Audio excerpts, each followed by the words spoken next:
If you saw me wearing this outfit in my previous video, no, you didn't. Just close your eyes.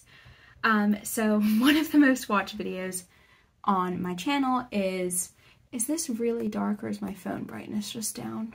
Nope, it was just my phone brightness. Hopefully y'all can see me. Oh my god, but this...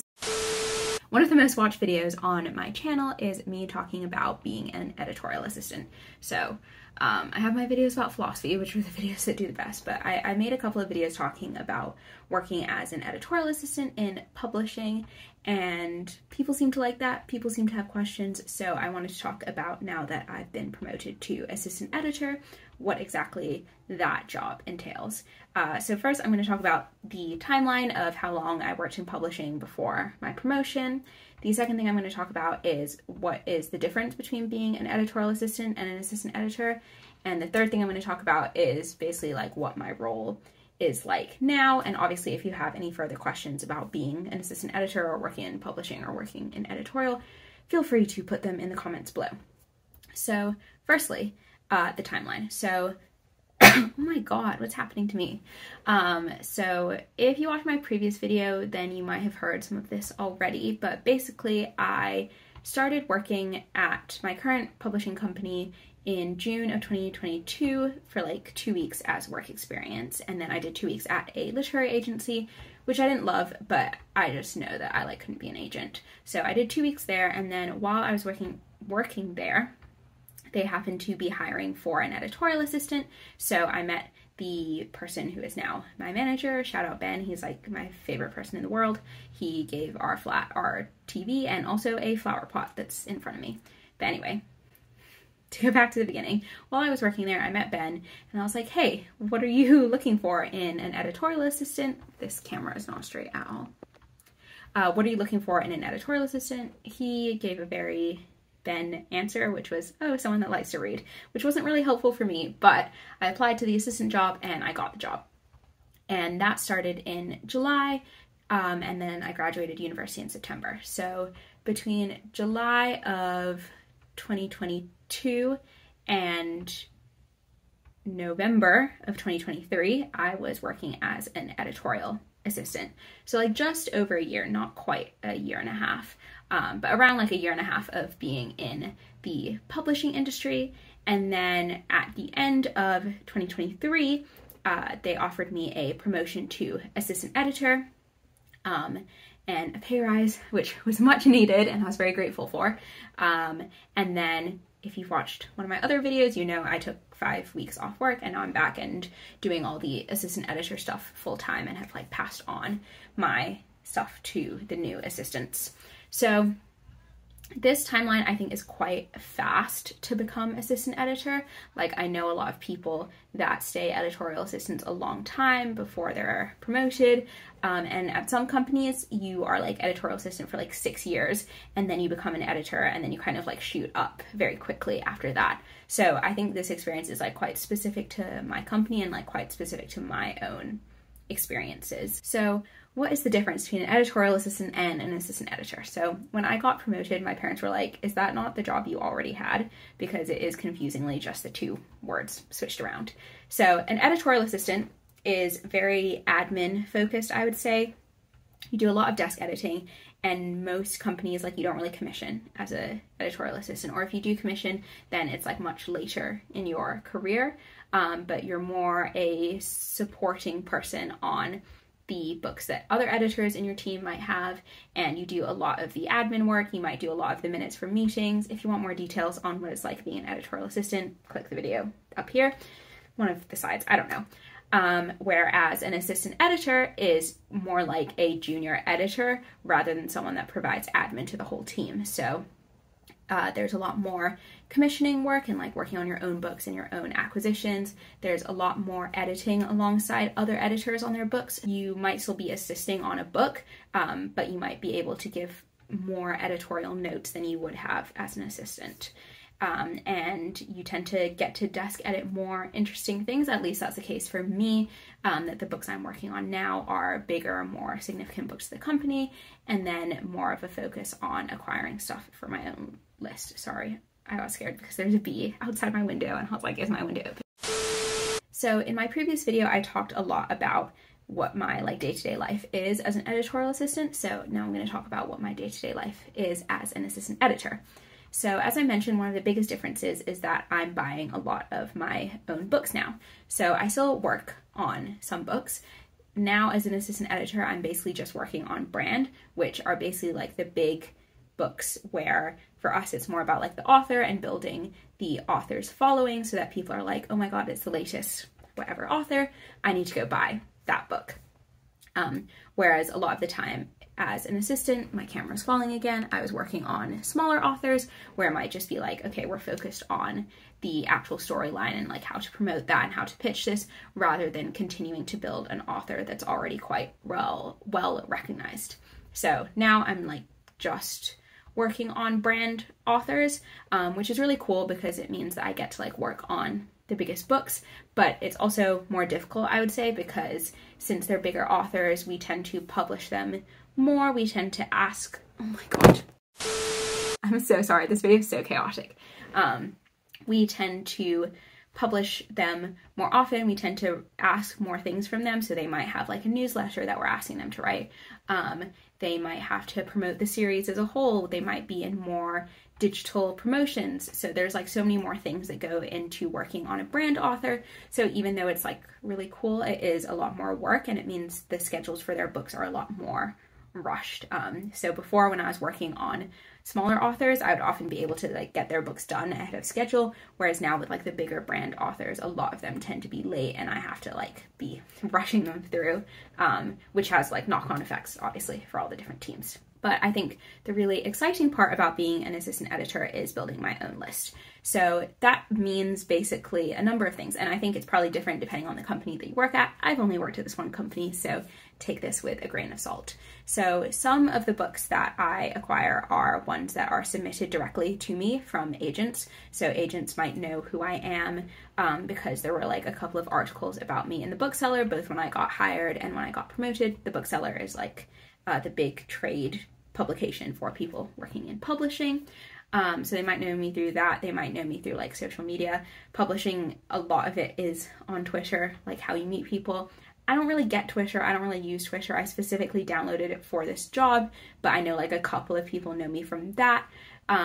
Some agents know me because I have worked with their authors before. So as an assistant, working on their authors' books, or the books I work on now as an assistant editor, I talk to the agents a lot. Like if the editor doesn't have time, and like with the desk editing, I'm the one communicating with the author and with the agent to deal with stuff like that. So I know some of them through that, and like if they've liked working with me in the past, then they might email me submissions. Or my managers might get a submission into them that they think, or not necessarily even my manager, like other people, other editors on the team might get a submission that they think that I would enjoy, and so they'll send it to me and be like, hey, this is probably not for my list, but it could be for your list. So of the books that I've acquired or like tried to acquire recently, I think one was sent to my manager, one was sent to me directly, and I know that agent because I like met up with her for coffee a while ago. One was me buying something through our parent company, and then one was an IP project, which is where we come up with the idea for a book, and then we approach an agent and an author and we're like, hey, we think you would be good to write this. Can you write it for us? So all the books on my list so far were like acquired in very different ways, and all the books that I brought to our acquisitions meeting that I might not have been able to buy were all through very different ways. So that's been really cool and interesting, getting to like build my list and also getting to talk to agents and scouts and like people in the wider publishing industry about what kind of books I'm looking for on my list. So I think I'm still not the best at pitching myself, but what I tend to say to agents or scouts or anyone looking to sell me a book is that I'm looking for weird books. I commission primarily in the crime and thriller space. So crime and thriller, something that's more upmarket reading group. So I don't go for like super commercial, traditional crime books. Definitely something that's kind of weird. I like books that are cross-genre or like speculative. I don't like books about men just like torturing and murdering women gratuitously. I think I've been using the word gratuitous wrong, maybe. I don't know. I'll look it up after this video. Anyway, the point is, I'm not really interested in like the traditional crime, like police procedural stuff like that's not really my vibe. Things that are weird are my vibe. So again, I'm not the best at pitching myself because I think that it's somewhat awkward to like talk about yourself in that way. But yeah, I try to get books that are different from like the traditional crime scene. I'm also very interested in publishing authors of color and queer authors because I think it's important and interesting to hear different perspectives and different voices, particularly within literature. And I think crime or like a lot of genre fiction hasn't really made the same push towards diversity as like contemporary general fiction has. And I think we're probably missing out on a lot of interesting stories by not necessarily wanting to hear them from all those different perspectives. So that's the kind of thing I'm looking for on my list. And something else that has been really interesting is getting to like network with agents and scouts and rights people from different countries. So if you don't know, rights people tend to work for publishing companies and in different countries, and they will try to sell the rights to a book their company owns to a different country. So for example, if we have like world all language rights for a book, we might try to sell the US rights to a US publisher, and then we might try to sell the rights in translation, like a French translation, to a publisher in France, etc. So I've been meeting up with a lot of those people, especially because it was London Book Fair recently. Unfortunately, I was ill, so I didn't get to go, but I did have like some calls before and after London Book Fair and like met up with people, which was really cool. And then I've also met up with like UK agents to talk about like what they're coming out with soon, and then for me to talk about what I'm looking for.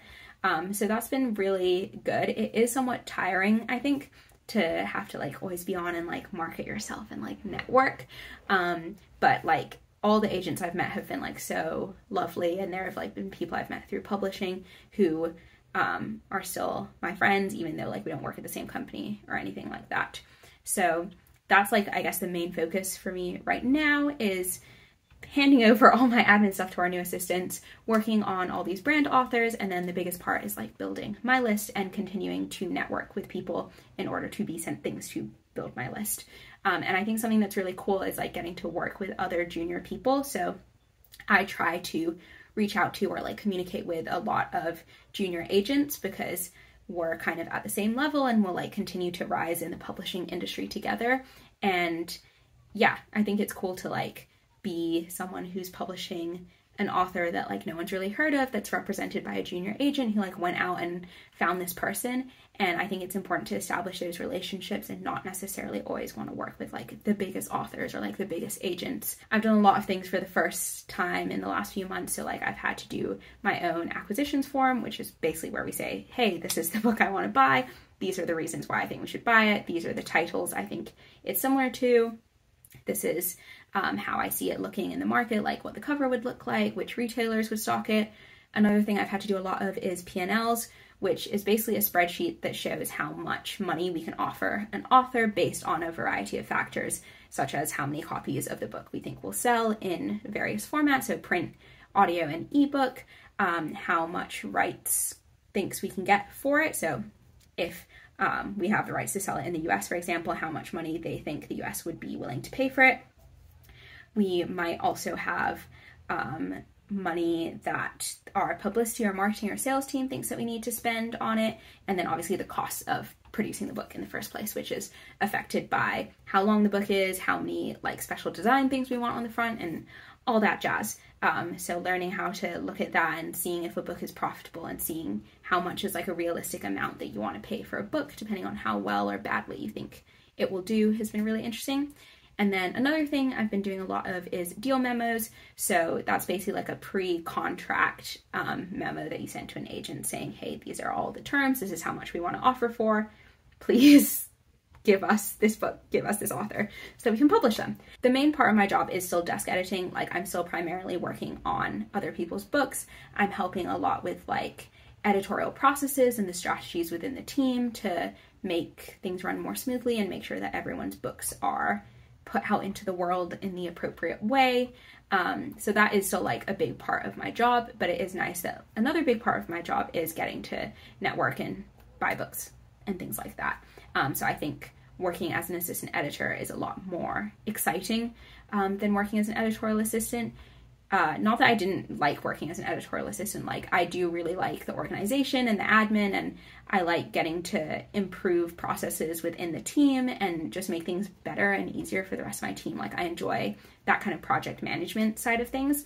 But I am also really enjoying being able to like be the person that decides what books, at least the ones on my list, what books are coming into our company, and also deciding like how they're published. So I did my first cover brief a few weeks ago, which is where you tell the design team like, hey, this is what I want the cover for this book to look like. And that was like really exciting. So I'm really looking forward to seeing those covers coming in as well.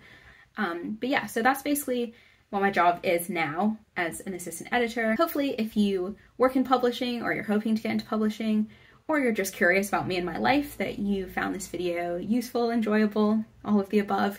If you did, please make sure to give this video a thumbs up and comment down below anything you want to comment down below. If you have like any questions about working in publishing, working in editorial, what the processes are like, I don't know if anyone cares, but feel free to ask and I can make a video or I can reply to those comments.